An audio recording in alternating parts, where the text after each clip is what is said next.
Gagawa muna tayo ng avocado ice cream. O ha, ito. Bibili lang yan ng 100. Sabi ko sa'yo eh.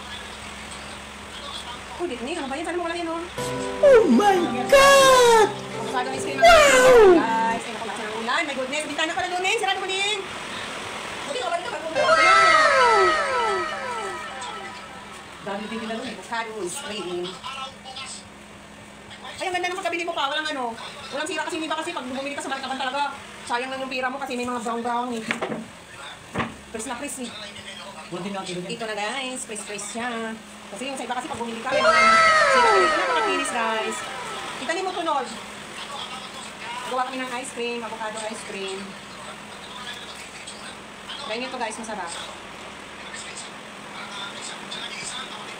Alala ko sa sa probinsya, bata pa ako. Sarap dito no. Ganun lang, nilalagyan lang namin ng asukal ko dati.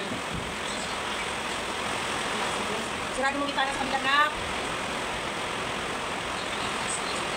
Guys.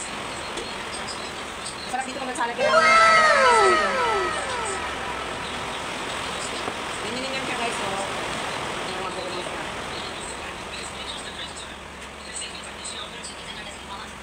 Instead, bili ka pa ng ice cream sa labas. Gumawa ka na lang guys, masarap pa. Walang halong chemical. Lagay mo na lang sa rip. Pakinit o.